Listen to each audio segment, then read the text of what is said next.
Team India top batter Virat Kohli సంపాదనలో దూసుకెళ్తున్నాడు. ఏటికేడు ఆర్జనలో పరుగులు పెడుతున్నాడు. భారత్ జట్టుకు ప్రాతినిధ్యం వహించడంతో పాటు ఇండియన్ ప్రీమియర్ లీగ్లో ఆడటం ద్వారా కింగ్ కోహ్లీ భారీగా ఆదాయం సమకూర్చుకుంటున్నాడు. ఈ సంపాదనకు అదనంగా అడ్వర్టైజ్మెంట్స్ ద్వారా డబ్బులు వస్తున్నాయి. రెస్టారెంట్లు, క్లోతింగ్ స్టోర్స్ బిజినెస్ కూడా రన్ చేస్తున్న కోహ్లీ వాటి ద్వారా కూడా భారీగా ధనాన్ని వెనకేసుకుంటున్నాడు.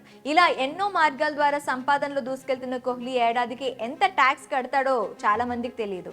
అయితే తాజాగా దీనికి సంబంధించిన వివరాలు బయటకు వచ్చాయి. ఈ ఏడాది కోహ్లీ ఎంత పన్ను చెల్లించాడో తెలిస్తే మైండ్ బ్లాక్ అవ్వడం ఖాయం. కోహ్లీ సంపాదనకు సంబంధించిన వివరాలు చూసినట్లయితే దేశంలో అత్యధిక పన్ను చెల్లించిన క్రీడాకారుడిగా కోహ్లీ నిలిచాడు. ఇండియా ఫార్చ్యూన్ నివేదిక ప్రకారం 2023-24 ఆర్థిక సంవత్సరానికి గాను ఈ భారత స్టార్ ఏకంగా 66 కోట్ల రూపాయలు ట్యాక్స్ చెల్లించాడు. ట్యాక్స్ పేయర్స్ స్పోర్ట్స్ పర్సన్ లిస్ట్లో టాప్లో ఉన్న విరాట్ సెలబ్రిటీస్ జాబితాలో ఓవరాల్గా 5వ స్థానంలో నిలిచాడు.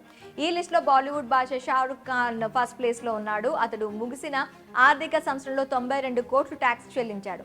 అత్యధిక పన్ను చెల్లించిన క్రీడాకారుల జాబితాలో కోహ్లీ తర్వాతి స్థానంలో లెజెండ్ మహేంద్ర సింగ్ ధోని ఉన్నాడు.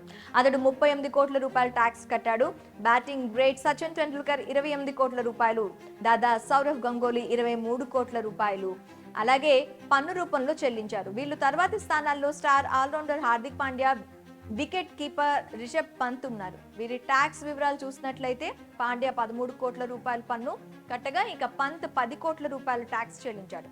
ఇక అత్యధిక పన్ను చెల్లించే సెలబ్రిటీల జాబితాను చూసుకుంటే షారుఖ్ తర్వాతి ప్లేస్లో, దళపతి విజయ్ 80 కోట్లు, సల్మాన్ ఖాన్ 75 కోట్లు తర్వాతి స్థానంలో నిలిచారు. వీరి తర్వాత బిగ్ బి అమితాబ్ బచ్చన్ 71 కోట్లు, విరాట్ కోహ్లీ 66 కోట్లు ఆ తర్వాతి స్థానంలో ఉన్నారు. అదే విధంగా అజయ్ దేవ్గన్ 42 కోట్లు, ఎంఎస్ ధోని 38 కోట్లు, రణబీర్ కపూర్ 36 కోట్ల రూపాయల పన్నులు చెల్లిస్తూ ఆ తర్వాతి స్థానాల్లో ఉన్నారు. ఇక కోహ్లీ కడుతున్న ట్యాక్స్ గురించి తెలిసి సోషల్ మీడియాలో నెటిజన్స్ రియాక్ట్ అవుతున్నారు. ఇది మామూలు నెంబర్ కాదని, సంపాదనలో అతడు ఏ రేంజ్ లో ఉన్నాడో దీన్ని బట్టి అర్థం చేసుకోవాలని అంటున్నారు. కెరియర్ పీక్స్ లో ఉన్న కింగ్ ఇదే రీతిలో ఉంటే వచ్చే ఏడాది highest tax paid celebrities list లోను టాప్ లోకి దూసుకొచ్చే ఛాన్స్ ఉందని చెబుతున్నారు.